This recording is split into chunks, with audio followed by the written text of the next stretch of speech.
Nakatutok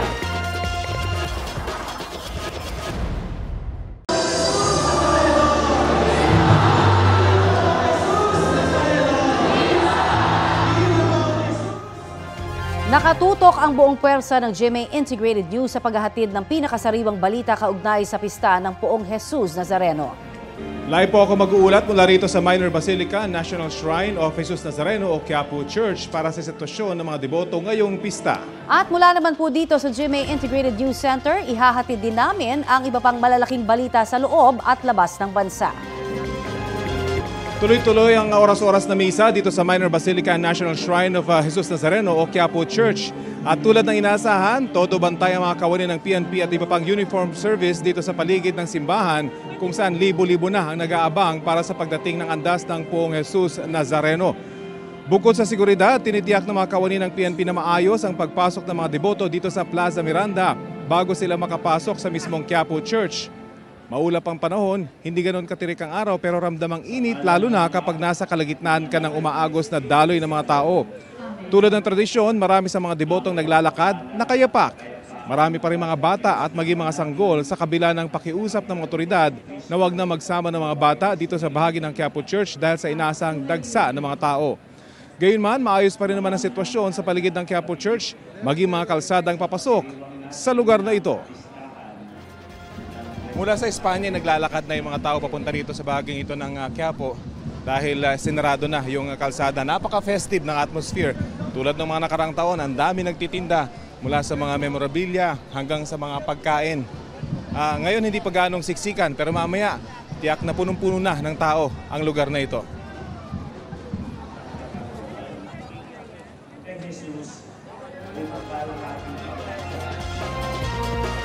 Samantala nagkarambol habang nangyayari ang prosesyon ng Poong Jesus Nazareno sa Katigbak Drive. Ayon sa investigasyon, nangyari ang panununtok ilang metro ang layo mula sa andas. Sa kuha ng GMA Integrated News Team, isang lalaki ang dinala sa presinto dahil siya umano ang nagsimula ng panununtok sa ilang deboto. Nangyari yan nang maipit ang andas doon. Rumesponde naman ang mga pulis at napahupa ang gulo.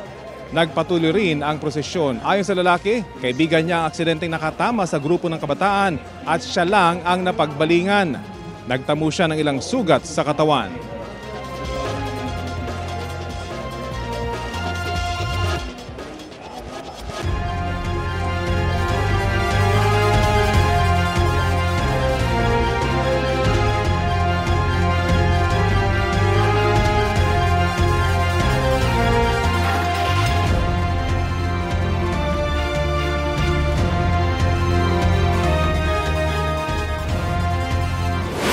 Dahil sa buhay ni Jesus Nazareno. Yan po ang mensahe ni Manila Archbishop Jose Cardinal Advincula sa misa bago ang pagsisimula ng prosesyon ng Poong Jesus Nazareno.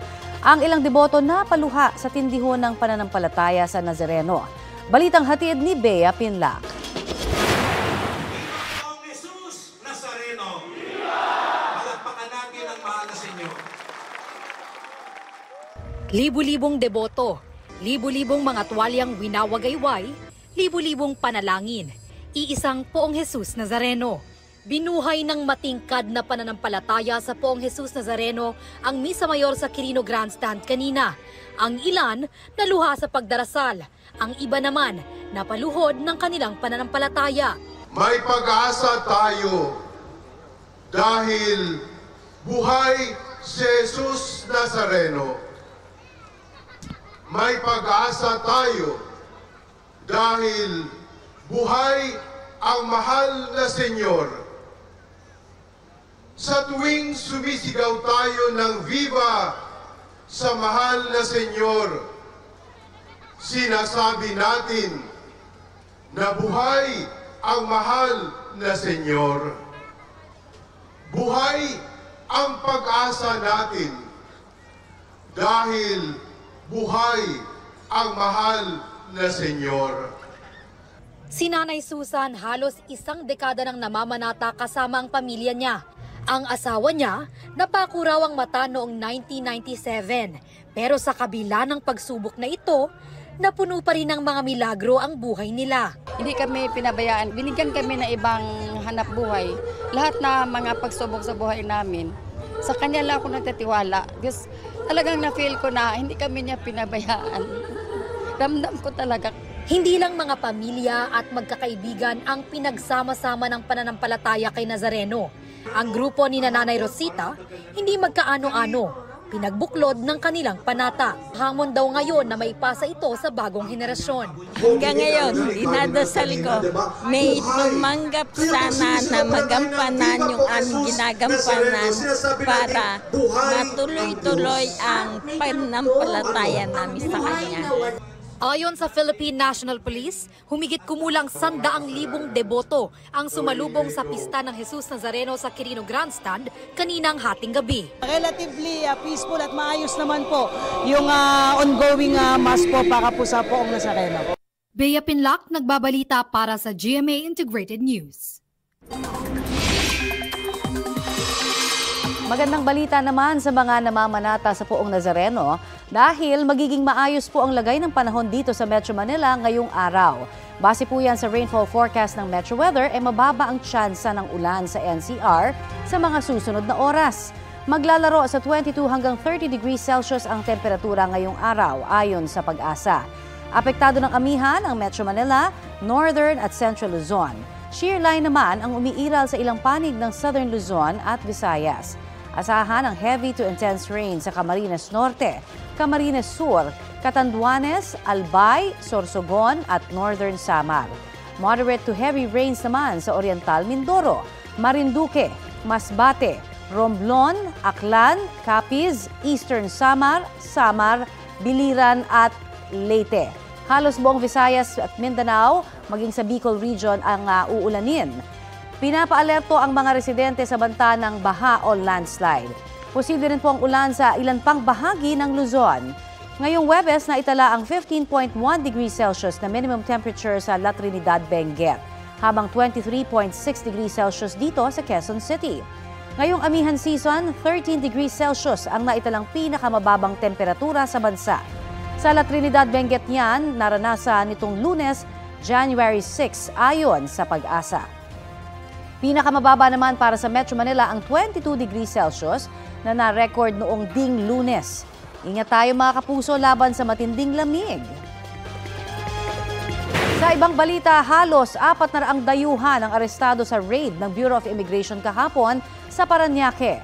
Sabi ng BI, malapogo ang operasyon ng mga banyaga. Kasama riyan ang iba't ibang scam na tumatarget sa mga biktima abroad.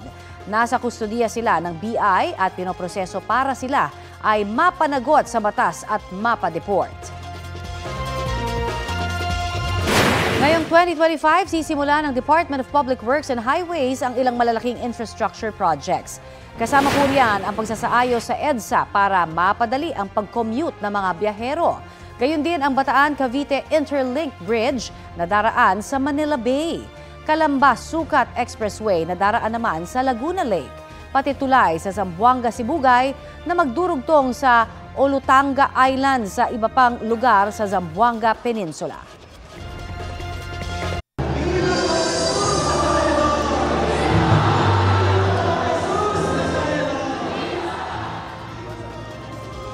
Magdamagang nakapila at debotong magkakaibigan at magkakaanak para lumahok sa prosesyon ng Poong Jesus Nazareno sa Maynila ngayong araw. Balitang hatid ni James Agustin at Bam Alegre. Iisa ang layunin nila Carl Malio mula Casimiro, Las Piñas, katulad ng pagkakaisa ng kanilang suot. Yan ang makamarcha patungong Quirino Grandstand para sa translasyon. Bahagi kasi ito ng panata niya taon-taon. Para sa mga anak ko rin, tapos sa pamilya ko, para mawala yung mga nararamdaman nila. Mula naman sa 8th Avenue sa Caloocan, sina Luis de los Santos at ang mga nananampalataya mula San Roque Cathedral. Puyat daw silang lahat pero kakaibang lakas daw ang nararamdaman nila habang binabagta sa MacArthur Bridge. Epidemya, sir. Huwag sanang yung mga epidemya natin na kumakalat. Nagmistula na rin nagpiknik sa bangketa sina Annalisa Zapata habang hinihintay ang mga kasamahan. Bid-bid din nila ang kanilang mga anak dahil naniniwala silang mahalagang family bonding ang pagsali sa prosesyon ng Poong Jesus Nazareno. Namin kalakasan saka sa pamilya.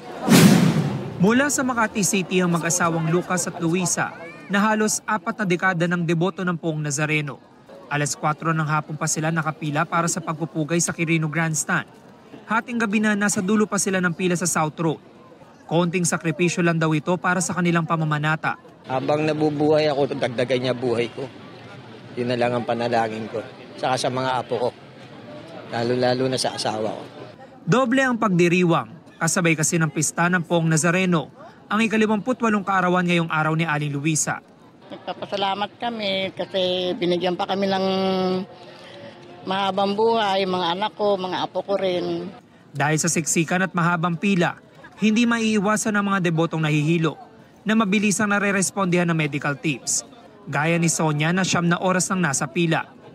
Sa 18 taon niyang pagiging deboto, mas lumalim daw ang kanyang pananampalataya matapos siyang ma-diagnose ng thyroid cancer Mayo noong nakaraang taon. Kapasalamat, nadugtungan yung buhay ko ulit. Kaya gusto kong bumalik ulit doon. Ang ibang deboto kanya-kanyang latag na mahigaan at may nagtayo pa ng mga tent. Gaya ng pamilya ni Aling Lilia na galing Las Piñas. Kasama niya ang 4 na anak at mga apo. Bahagi na raw ito ng pagpapasa sa susunod na henerasyon ng debosyon sa Poong Nazareno. Sa kaligtasan po ng mga anak ko, pati apo ko. Pati mga manugang ko na po. Mahalaga po sa akin yan. Katulad ko pong solo parents lang, kailangan po may gabay sila. Pumiyahe naman galing Dasmariñas, Cavite ang senior citizen na si Mang Armando at kanyang mga kaanak. Espesyal daw ang araw na ito dahil ipinagdiriwang din niya ang kanyang kaarawan. Susubukin ko kung kaya ko pang magsumali sa lubid. Dahil 64 na ako eh. Medyo kalakasan ko pa, sir. Medyo sumasabay ako. Buang angkang ko na mga kapatid ko, apo ko pamangkin. Bigay pa na ng lakas habang nabubuhay pa sila. James Agustin, Bam Alegre, nagbabalita para sa GMA Integrated News. Live pa rin po tayo dito sa Minor Basilica, National Shrine of Jesus Nazareno o Quiapo Church kung saan napainit ng painit ang panahon pero parami pa rin ng parami yung mga dumarating para nga po makibahagi sa traslasyon na ngayon ay patuloy ang pag-usad. Sa kahabaan nitong Quezon Boulevard na sarado na sa vehicular traffic, narito yung bulto ng aktibidad ng mga deboto naghihintay para sa pagdaan ng andas. Ngayong taon, naglagay ang mga otoridad ng barrier para sana mapaghiwalay yung mga naglalakad patungo sa Quiapo Church at yung mga naglalakad palayo sa simbahan. Dito kasi nagkakaroon ng gitgitan at banggaan kapag nagkakasalubong ang libo-libong mga deboto. Pero mailang bahaging hindi rin ito nasusunod. Dahil sa dami ng mga inaasang emergency case, naglaan din ng emergency lane ng mga otoridad para matiyak na kapag may tinakbo sa mga emergency tents ay hindi sila maaabala ng libo-libong debotong naglalakad at mabilis silang mailalabas sa lugar. Samantala, papayagang makasakay sa LRT Line 1 at Line 2 ang mga nakayapak na deboto ng Poong Jesus Nazareno ngayong araw ng pista. Base yan sa magkahiwalay na anunsyo ng Light Rail Manila Corporation at Light Rail Transit Authority. Ayon sa LRMC, regular ang operasyon ngayon ng LRT 1 na nagsimula na kaninang alas 4:30 ng umaga. Paalala naman ng LRTA, ipatutupad pa rin sa LRT 2 ang No Inspection, No Entry policy. Ito ang GMA Regional TV News. Balita naman po tayo sa Luzon mula sa GMA Regional TV. Ramdam din po ang debosyon sa Poong Jesus Nazareno sa ilang probinsya. Chris, anong aktibidad para sa pista ng Nazareno dyan, particular na sa Bataan? Connie, gaya sa Maynila, ipinagdiriwang din sa iba't ibang sulok ng bansa ang kapistahan ng Nazareno, gaya sa Bataan. Sa isang simbahan sa Balanga, inilabas na rin kahapon ang replika nila ng Jesus Nazareno. Pila-pila naman ang mga deboto para sa bersyon nila ng tradisyong pahalik na tinatawag na pagpupugay. Ang ilan sa mga deboto nag-alay pa ng mga sampagita sa imahe ng Poong Jesus Nazareno. Sa ibang balita naman, ninakawan na pinatay pa ang isang lola sa Florida Blanca, Pampanga. Ang sospek inaming nakainom ng alak na gawin ang krimen. Yan at iba pang mainit na balita hatid ni Jasmine Gabriel Galban ng GMA Regional TV. Nangingitim na ang leeg ng matagpuan ng lolang ito sa loob ng kanyang kwarto sa Florida Blanca, Pampanga. Ayon sa mga pulis, pinatay sa sakal at saksak ang 84 anyos na bedridden na. Bago yan, ninakawan pa siya ng lalaking suspect sa kahinalay. Habang ninakawan nitong suspect, nakita niya itong biktima na nakahiga at ay nagawa pa niyang halayin. Base sa investigasyon, nakapasok sa bahay ang suspect matapos umakyat sa bakod. At dahil dati siyang trabahador ng pamilya ng biktima, pamilyar siya sa pasikot-sikot ng bahay. Nakuha sa suspect ang 2 cellphone at wallet na may lamang cash. Sa mga araw na yun, oras na yun, ay nag-inom siya, at gumamit ng illegal drugs, ay sa kanya sinagawa itong pagnanakaw. Itinanggi ng suspect na gumagamit siya ng droga pero aminado siyang nakainom. Talagang blackout lang po sa alak. Hindi ko po ginusto yung nangyari. Sisisi po sa aking nagawa. Nahaharap siya sa robbery at rape with homicide. Binabagtas ng tricycle na yan ang kalsada sa Barangay Salvacion sa Santo Tomas, Pangasinan. Kasunod ng tricycle ang isang motorsiklo na mabilisang takbo hanggang sumabangga nito ang likuran ng tricycle. Napunta sa kabilang lane ng tricycle. Sakto namang may paparating na minivan na nakasalpukan din ng tricycle. Nasawi ang mag-asawang lula ng tricycle. Nagtamo sila ng matinding sugat sa iba't ibang bahagi ng katawan. Minor injury naman ang tinamo ng driver ng motorsiklo at mga sakay ng minivan. Yung pamilya ng biktima ay ayaw na pong mag-file ng case, so pinarinisan kami ng affidavit of desistance. So wala kami magawa kundi i-accept yun at notarize naman. Nakaburol na ang bangkay ng mag-asawa sa kanilang bahay sa Alcala. Tumanggi na rin magbigay ng pahayag ang mga kaanak ng mga biktima. Bangkay na ng matagpuan sa isang bahay kubo ang 2 lalaki sa Agoncillo, Batangas. Tadtad ng bala sa katawan ng 2 nang datna ng mga otoridad. Nakuha sa crime scene ang isang basyo ng kalibre 45 at isang cellphone. May nakita ring abandonadong sasakyan malapit sa crime scene. 3 suspect ang nahuli sa follow-up operation. Utang ang sinasabing ugat ng krimen sa pagitan ng isa sa mga biktima at ng isa sa mga suspect. Nahaharap sila sa karampatang reklamo. Jasmine Gabriel Galban ng GMA Regional TV, nagbabalita para sa GMA Integrated News. The Green Bones fever is going to the Hollywood. Ang 50th MMFF Best Picture mapapanood na rin sa 2025 Manila International Film Festival sa Amerika. Mula January 30 yan hanggang February 2 sa TCL Chinese Theater sa Los Angeles, California. Getting ready na nga raw para sa screening doon ang stars ng Green Bones, sina MMFF Best Actor Dennis Trillo at Best Supporting Actor Ruru Madrid. Bukod sa Green Bones at iba pang entries sa 2024 MMFF, kabilang din sa 18 pelikulang Pinoy na ipalalabas sa MIFF ang Hello, Love Again. Dadali natin itong mga films ng Metro Manila Film Fest to Hollywood. Hello, Love Again will also be screened at the Manila International Film Fest. So, since ang Green Bones ang nanalo na Best Picture natin sa MMFF, isa to sa mga highlights. Hindi mangyayari yun kundi sa lahat ng mga nanood, sumuporta, naniniwala dun sa project. Utang namin yung lahat sa inyo. Salamat po sa lahat ng mga pumunta sa sinehan at gumastos para panoorin tong pelikula namin. Di na rin ako makapaghintay na mapanood po nila ang pelikula na Green Bones. Nagtungo kaninang umaga sa Pasay Regional Trial Court ang actress-comedian na si Rufa May Quinto para maghain ng piyansa. Yan ay matapos siyang magpalipas ng gabi sa National Bureau of Investigation kasunod ng pagsuko niya kahapon kaugnay sa kasong isinampa sa kanya bilang endorser ng isang skincare company. Balitang hatid ni John Consulta. Hi! Welcome to me in the Philippines. Yes, I surrender myself.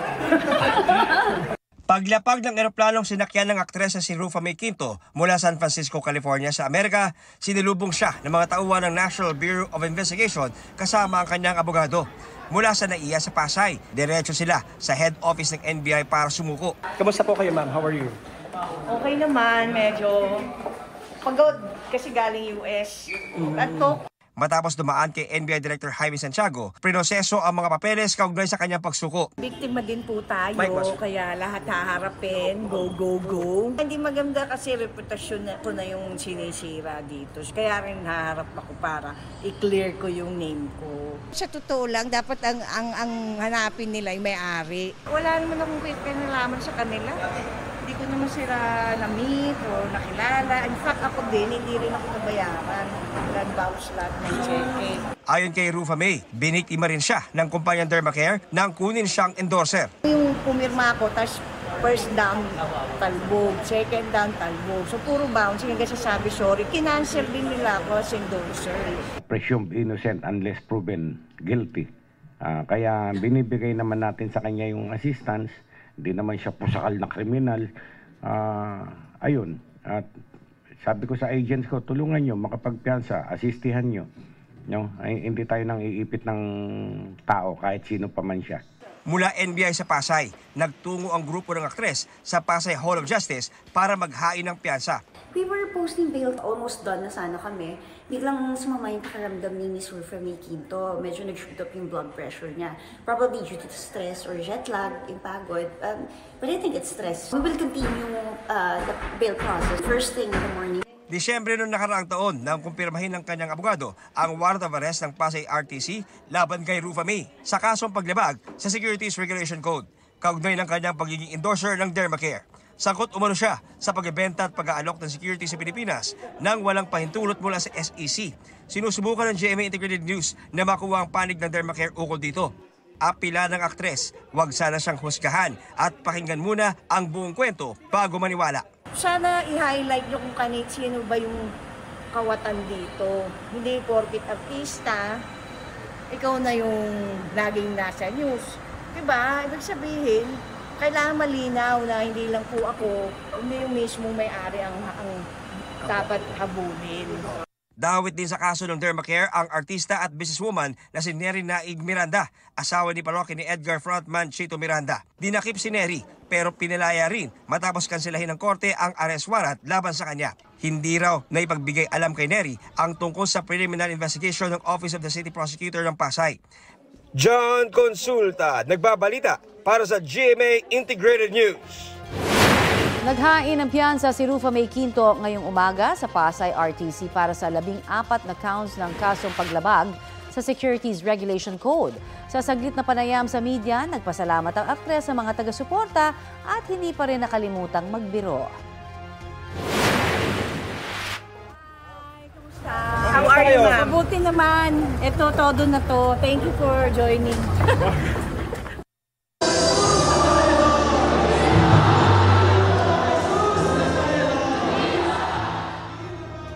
Kasabay ng dagsa ng mga deboto ng Poong Nazareno ang pagdating naman sa first aid stations ng mga nasugatan o may iniindang sakit. May ulat on the spot si Ian Cruz. Ian? Yes, okay, nasa 200 deboto na ang ginamot ng Philippine Red Cross doon sa iba't iba nilang first aid station dahil yan, Connie, sa sugat, yung iba ay nagkaroon pa ng fracture at yung iba naman ay nagkaroon ng matinding medical condition. Sa Emergency Field Hospital ng Red Cross sa Kartilya ng Katipunan, nasa 17 ang kanilang ginamot na pasyente pero tuloy-tuloy pa rin nga ang pagdating ng mga deboto na kundi man sugatan na ihirap sa paghinga. Sinabi ni J. Lord Abrigado, ang head ng Safety Services ng Philippine Red Cross, 2 na ang medical case na nai-transfer nila sa regular na ospital. Sa katabi naman ng Manila Field Hospital na tinatauhan ng mga taga-Philippine General Hospital, sinabi ni Dr. Patrick Tiglao, ang tumatayong head ng Field Hospital, nasa 20 pasyente ang nadala sa kanila, 2 ang na-transfer patungo sa ospital dahil sa posibleng fracture sa binti at yung isa ay sa clavicle o yung buto sa balikat. Kalahati ng tiningnan ng mga taga-PJs ay dahil sa muscular o skeletal complaints. Nag-surge daw ang kaso ng matenga sa Orosa ang Andas bandang alas 6 ng umaga.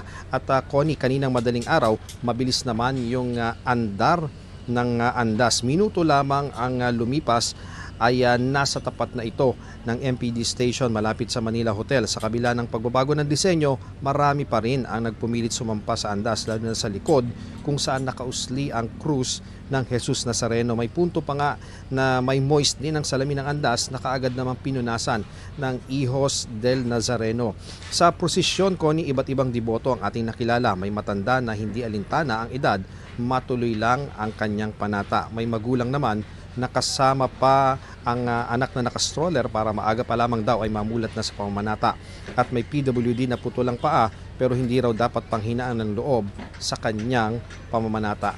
Connie, mahaba pa yung itatakbo ng ruta traslasyon. Kaya naman yung mga medical personnel na nakakalat sa iba't ibang lugar ay talagang naka-alerto dahil nga sa inaasahang may mga masusugatan pa at posibleng magkaroon ng medical condition hanggang sa maghapon o hanggang sa gabi nang maihatid na nga ang Poong Jesus Nazareno doon sa Quiapo Church. Yan muna ang latest mula rito sa Quirino Grandstand. Balik sa iyo, Connie. Maraming salamat, Ian Cruz.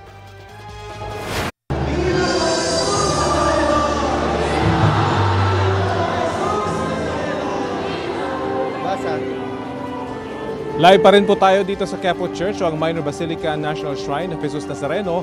Nananatiling maaliwalas ang lagay ng panahon. Medyo may tigatik ng ulan pero medyo makilinim kaya sa magtutung rito, magdala na po ng pananggalang sa ulan, mas mainam daw kung transparent na kapote.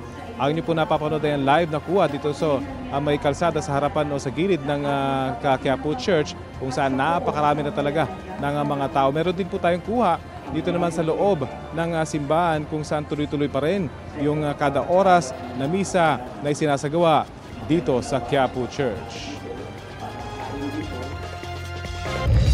Ito ang GMA Regional TV News.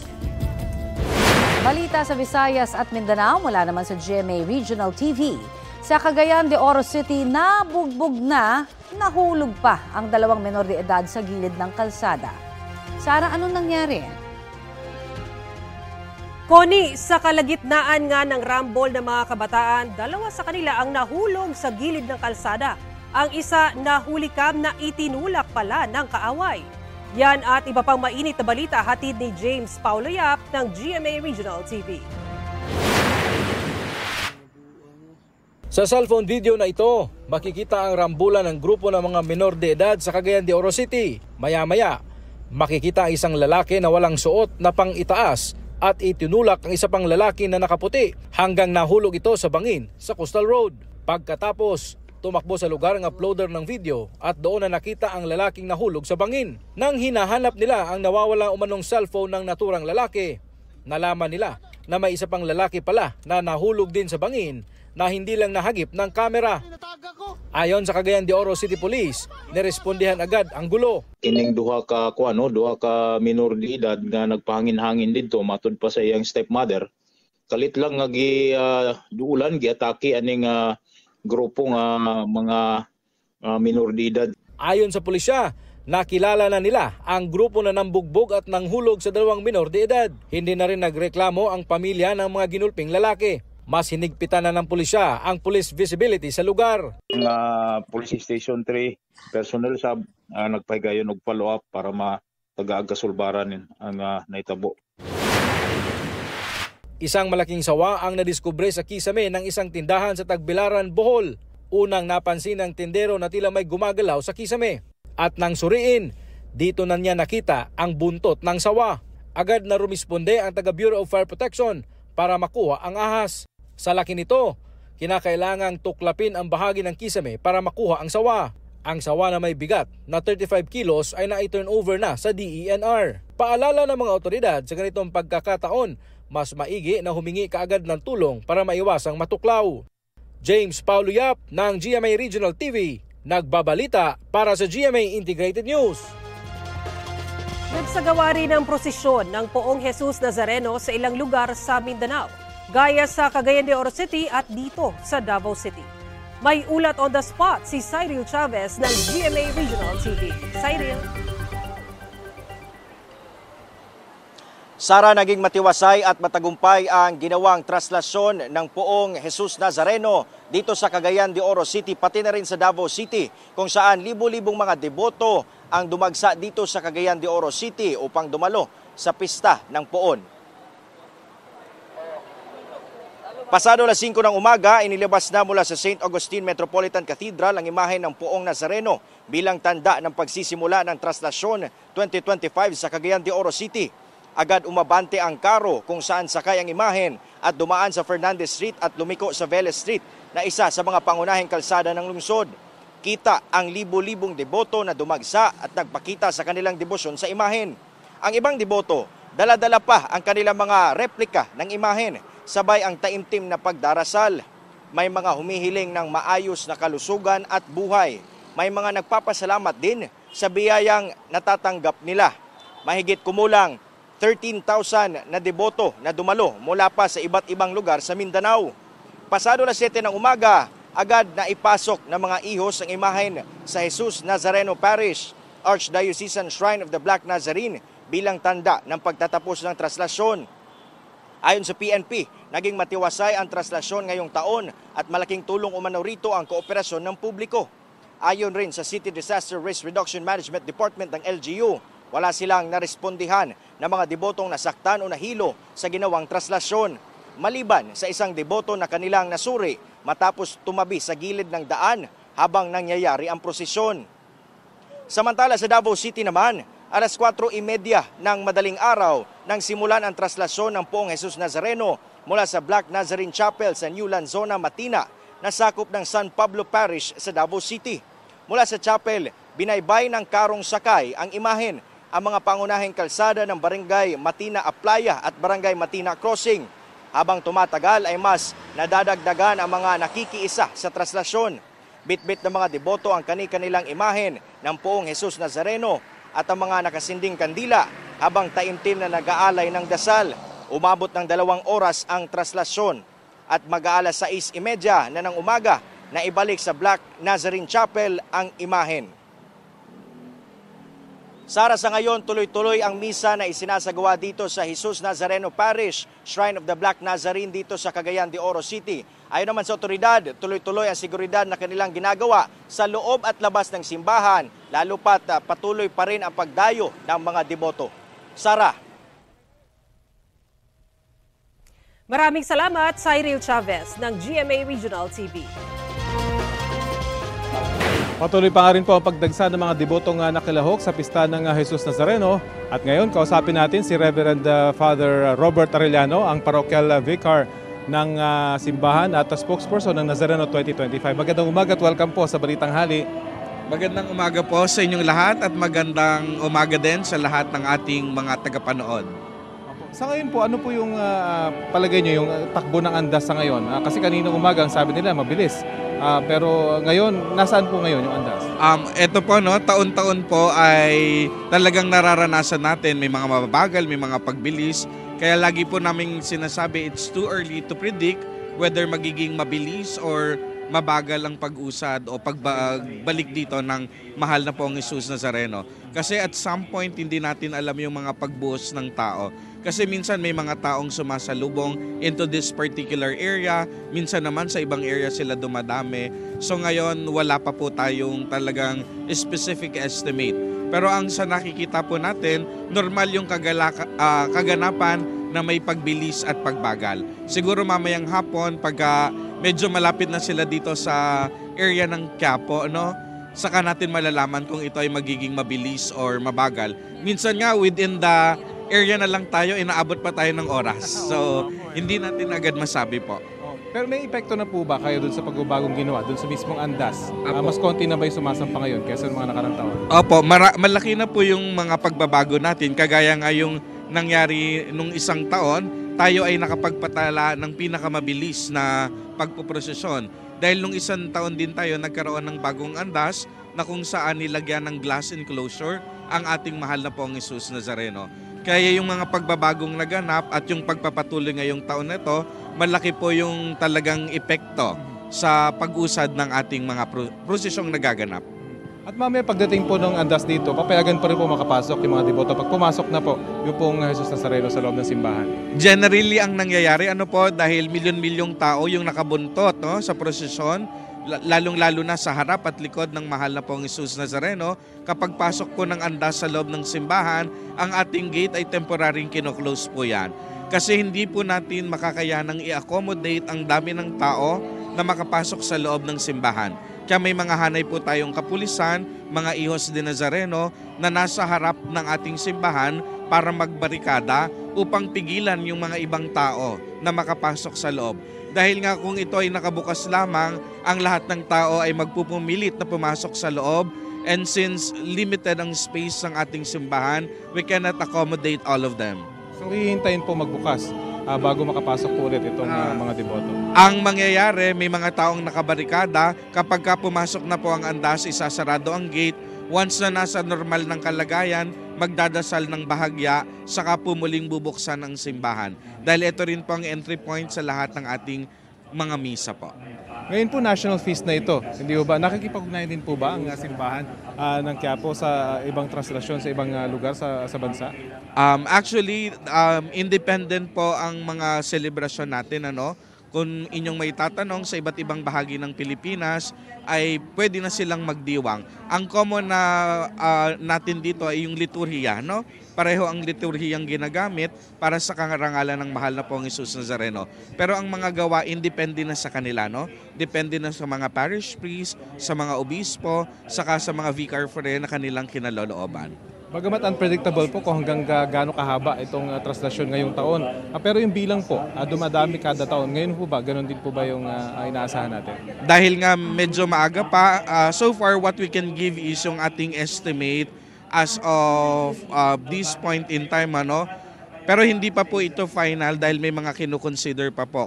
Kanina po yung huling datos na binigay natin kay Ms. Maris is 89,000 or 86, pero ngayon nasa 163,000 na po tayo na pumunta sa simbahan ng Quiapo mula nung buksan ito sa ganap na ikatatlo ng hapon. Sa ating Quirino Grandstand, nagtala na po tayo ng 1.5 million as crowd estimate. Pero marami pa rin po itong kinukonsider. Magbibigay po kami ng pinal na datos sa mga susunod na oras. Usually 1.5 million na sa Quirino. Kumahabol, hindi ba nagpupunta yes, pa at sumusunod dito sa prosesyon. Panghuli na lamang po, again, mahaba-haba pa po itong translasyon. Panawagan po ng simbahan para sa mga debotong nag-aabang pa rin para sa andas. Wala po kaming ibang panawagan kung hindi ang magkaroon tayo ng ligtas, maayos at banal na pagdiriwang. Kaya nga patuloy po ang aming panawagan na bawal po ang pagsampa sa andas dahil ito ay makakabagal sa prosesyon at hindi natin nabibigyan ng pagkakataon na makita ng ibang taong naghihintay ang prosesyon. Tinihiling din namin sa lahat, ang pinakamahalaga dito ay magkaroon ng epekto sa ating buhay ang mga debosyon na ating ginagawa. Nawa yung mga debosyon natin ang mas magpatibay ng ating pananampalataya upang tayo'y mas lalong magmahal sa Diyos at kapwa at upang mapabuti ang ating buhay at magmalasakit sa ating mga kababayan, mga kadiboto. Okay, maraming salamat po sa oras na binahagi niyo po sa Balitang Hali. Maraming salamat. Salamat po. Si Parochial Vicar ng Minor Basilica National Shrine of Jesus Nazareno at Nazareno 2025 spokesperson Reverend Father Robert Arellano. Thank you po. Thank you po. Ito ang GMA Regional TV News. Libo-libong deboto ng Senyor Santo Niño ang nakibahagi sa tradisyong Penitential Walk with Jesus sa Cebu City. Yan at iba pang abangang aktibidad sa Sinulog Festival sa ulat on the spot ni Fem Marie Dumabok ng GMA Regional TV. Fem?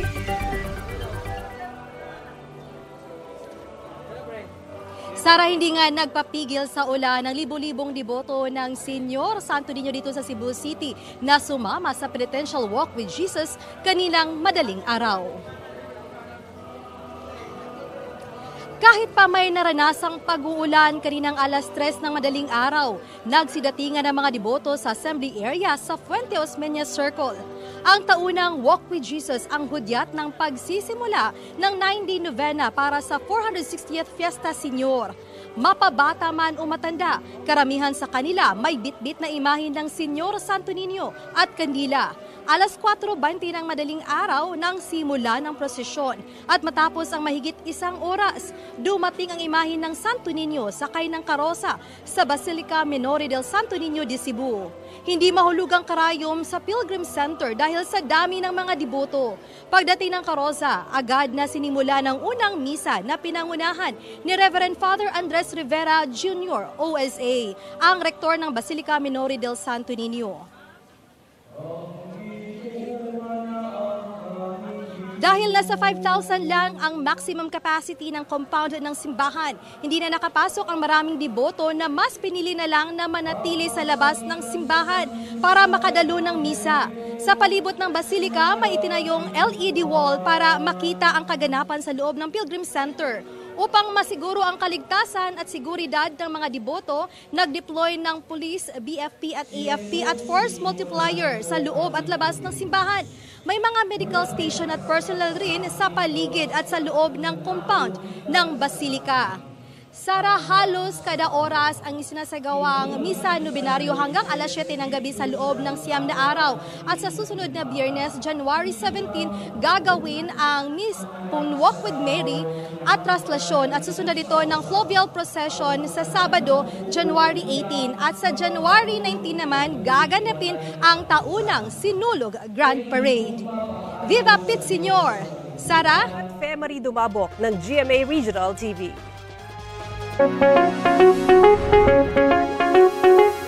Tiniyak ng World Health Organization, walang kakaibang outbreak pattern sa mga respiratory infections sa China.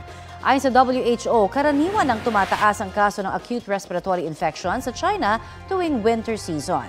Una na ring sinabi ng Department of Health na walang dapat ikabahala kaugnay sa umano'y international health concern na kumakalat sa social media.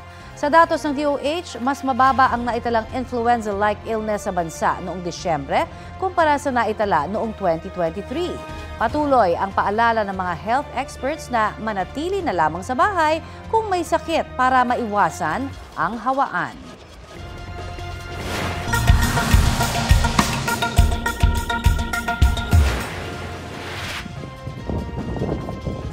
Dahil po sa lagablab ng apoy, halos pundasyon na lamang ang natira sa bahay na yan sa California sa Amerika. Kabilang yan sa daan-daang bahay at gusali na natupok sa wildfire doon. Nagsimula pa ito noong Martes at kumalat na sa libu-libong ektarya ng lupa. Pahirapan pa ang naging pagkontrol sa wildfire dahil kinulang ang tubig ng mga bombero sa ilang lugar. Hindi bababa sa 2 ang nasawi. Mahigit 100,000 residente naman ang kinailangang lumikas.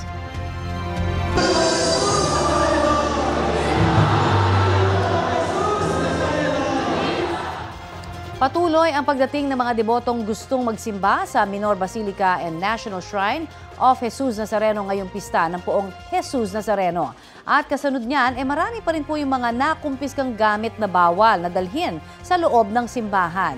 May ulat on the spot si Mariz Umali. Mariz?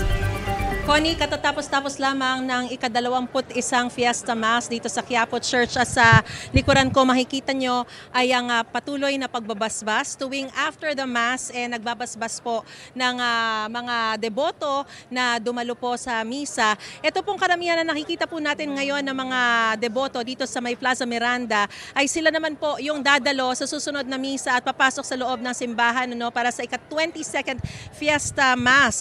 33 Fiesta Mass lahat ang kabuuang bilang ng mga misa ngayong pong pista ng Poong Jesus Nazareno 2025 mula alas 3 kahapon para sa 33 taon ni Jesus sa daigdig. 32 rito ay dito gaganapin o ginaganap sa Quiapo Church at yung isa naman sa Quirino Grandstand kung saan ginanap ang Misa Mayor. Walang patid nga, gaya ng sinabi mo, ang dating ng mga deboto rito sa Quiapo, katunayan as of 9 a.m. umabot na sa 25,750 na deboto ang dumating at nagsimba na rito ayon sa Nazareno Operations Center ngayong araw pa lang. Yung kaninang binabanggit ni Father Robert ay mula pa nung alas 3 kahapon. Pero mas marami pa ang bilang dahil hindi tumitigil ang datingan ng mga deboto, puno ang simbahan at meron pang mga nakatayo rito sa Plaza Miranda. Yung mga naririto ay di na sumama sa traslasyon, hindi naman daw mababawasan ang sidhi ng kanilang pananampalataya kung hindi sila makasama sa prosesyon.